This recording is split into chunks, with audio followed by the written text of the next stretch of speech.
What's on, everyone? Jeremy here from the Quartering, and we've got some big news coming out of Harley Davidson.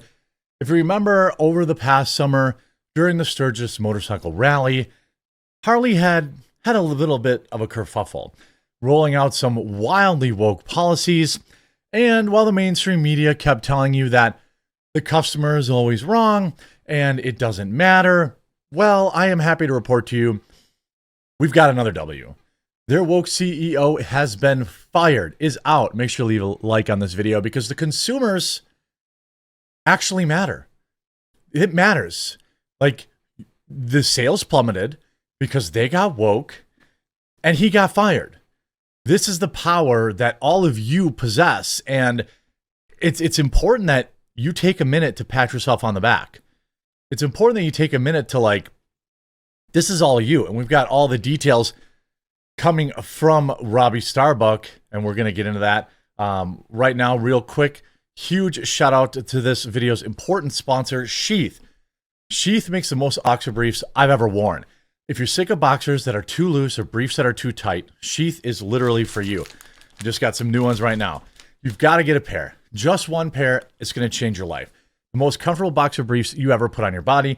They're stretchy fabric made out of moisture wicking technology. They're super soft. Keep everything cool, comfortable, and in the right place. And on top of that, the bamboo material has been an absolute game changer for me. Sheath is particularly useful for staying cool during the summer and while working out. The most unique thing about Sheath are the dual pouches it has kind of in the front right here to keep your man parts all separated. If you're skeptical about liking to use those, you absolutely don't have to. You wear them like a normal pair of underwear. They'll be the most comfortable pair of boxer briefs you've ever worn in your life. I know I was skeptical too, but they have brand new materials, like I said, with bamboo and mesh for even more cooling comfort. Go to sheath.com, promo code The Quartering for 20% off your first order. Now, I know it's weird to think about that, fellas, but give them a try. Look, you can always return them if you don't like them, but I guarantee you're going to love them. Link information in the description down below. Big news, Harley Davidson CEO Jochen Zeitz officially out as CEO less than 1 year after Robbie Starbuck exposed Harley Davidson's woke policies. Let me tell you how we got to this moment. After a few weeks of his reporting, they ended their crazy DEI policies, but actually ended up keeping their woke CEO.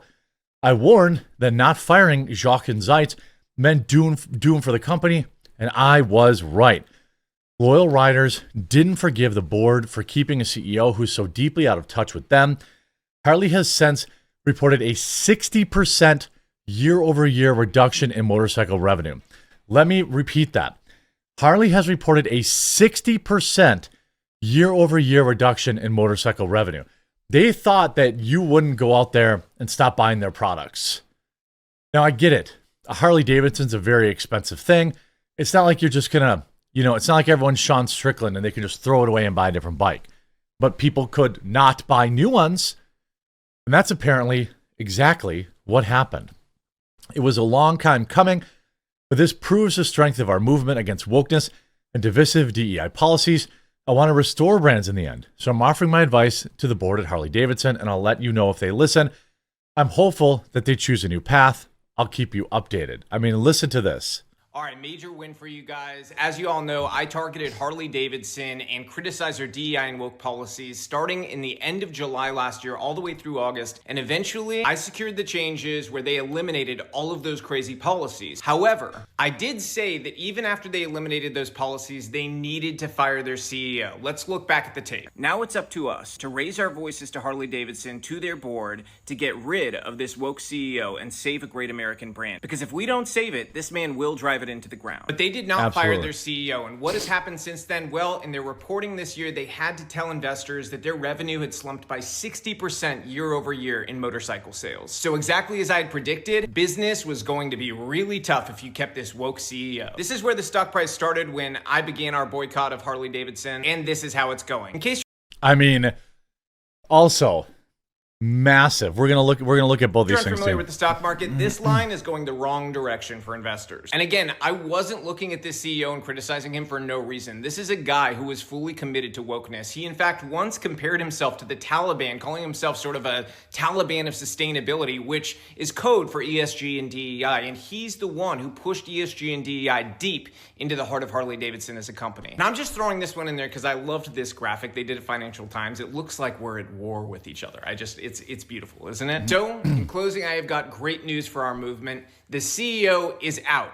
Joshin Zeitz is out at Harley Davidson. Harley Davidson's board is looking for a new CEO. And if their board would like a little bit of input from somebody who actually understands their customer base, I'm happy to give them some advice for free so that they don't make this same mistake again. Get back in line with your customer base. Ultimately, the board needs to understand that they need to unite the culture of Harley Davidson with the culture of their riders. That's not difficult to do. You just need to choose the right CEO and get back on track. Stop being woke, stop being partisan. I'm happy that we got the policy changes we got at Harley Davidson, and I hope the CEO being out, Joshin Zeitz leaving the company, is the start of a new day at Harley Davidson. Now, if you look, I mean, I live in Wisconsin, so Harley's pretty important to our local economy. This came out, Harley Davidson's annual report for 2024 is out. Sadly, the numbers do not look good. The company recorded a 60% drop in motorcycle revenue and sold 53% fewer motorcycles in the last quarter compared to the same period the year before. Whether you're a Harley fan or not is irrelevant. For a company as historic as Harley, to experience a slump like this is worrying, considering how things have gone for KTM since it announced financial crisis. I'm worried about Harley. The company sold significantly fewer motorcycles than anticipated.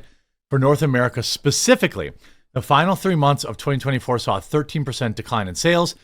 The reason? Official word cites economic instability and interest rates. But how is it that other brands like Triumph and MV Agusta are thriving? I will tell you why. It's because none of them experienced this woke nonsense backlash that Harley Davidson did. That's just an irrefutable fact. It's not interest rates. People are buying $30,000 toys. They don't care about the interest rates. In the financial report, Harley Davidson divides itself into 3 different business units. There's Harley Davidson Motor Company, which sell combustion-powered bikes and trikes, and accessories for all their classic Harley Division financial services, which handles financing.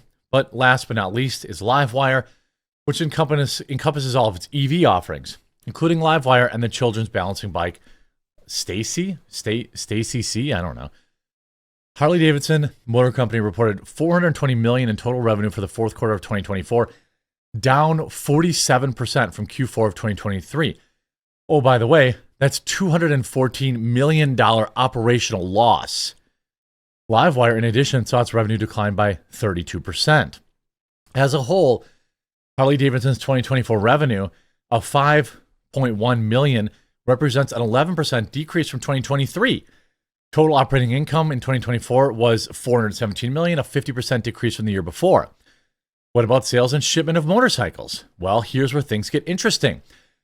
According to HDMC, 148,862 motorcycles were shipped by Harley Davidson worldwide in 2024. That's a 17% decrease from 2023. Further, sales were down negative percentages in all 4 geographic regions where Harley Davidson Motors Company keeps tracks of sales. Sales of North American bikes fell 13%, those in Europe, Middle East, and Africa down 7%.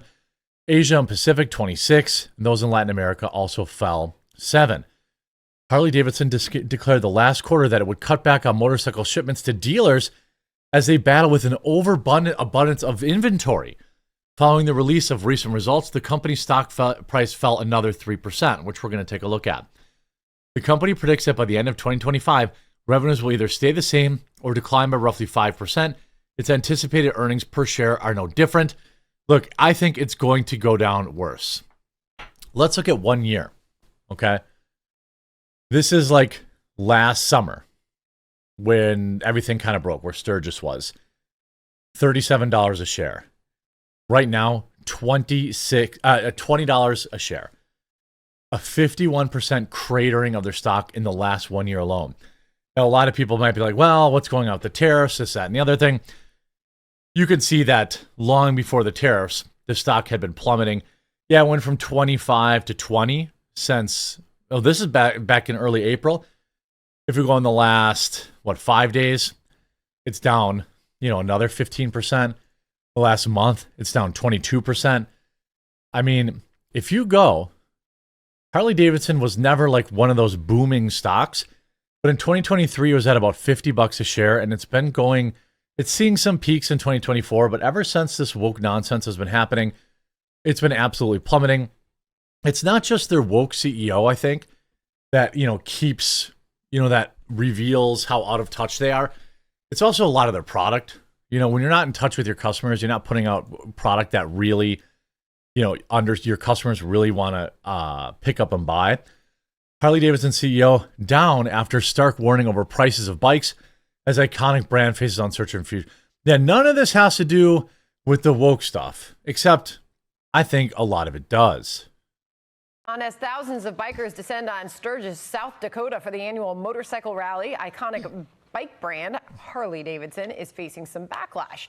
A conservative activist named Robbie Starbuck is claiming that the rough and tough American company is going woke and says the new CEO is pushing the company to embrace DEI initiatives and progressive policies. His post even catching the attention of Elon Musk, who wrote on X, quote, doesn't sound super compatible with their customers. Fox News has reached out to Harley Davidson and has not heard back. Of course, if we get anything like that during this segment, we'll put it on the screen. What a shock. But it is not the first time, of course, that a corporate America is getting called out for this. Let's bring in Taylor Riggs and Jackie DeAngelis, co-hosts of The Big Money Show on Fox Business.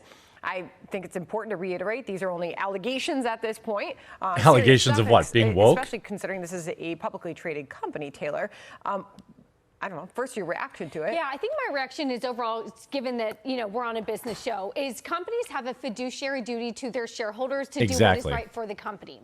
Making money, being loyal to their customers, helping shareholders make money, give them good guidance for what the future looks like. Right? Great insight, woman. Anyway, this is the thing. I don't think that it wouldn't be totally honest to act like Harley was crushing it, out of the stratosphere before they got woke. That's probably not a fair interpretation of how things were going for them. But once they got woke, it's undeniable that sales plummeted. And if they thought this was just a blip, why did they fire the CEO? If they were worried about the prices of bikes, why did they fire the CEO? It's because the CEO went woke and everybody stopped buying their bikes. Sales plummet 50% on an iconic American brand. And they're looking around saying, well, it must be rough economic times, even though all of their competitive partners, all the other brands competing against them in the same space, are doing totally fine. Look, I want Harley to succeed. I want Harley to be great again. It's going to take some major top-down changes. Remember, this guy was a World Economic Forum guy. He was a climate change guy. He was a BLM guy. He was all the stuff. Like, there are Harley riders out there that are like hippies, but they're not generally very political. There's certainly right-wing Harley riders. I doubt there are many left-wing. And on top of that, most Harley riders are probably apolitical. So when they get in and they want to be political and they want to, virtue signal and talk about all this other politics crap, that is literally the exact opposite of what Harley Davidson brand stood for. It stood for being a rebel. It stood for, carefree, getting on your bike and riding till wherever, till whenever. It was never about making political statements. And that's exactly what they lost sight of with their woke CEO. He's fired. I'm sure some other woke company will hire him. I have high hopes. Well, I don't have high hopes for Harley. But we'll see who their new CEO is. I hope you enjoyed this video. Congrats, Robbie Starbuck, and everyone who is involved in this, and we'll talk to you again real soon.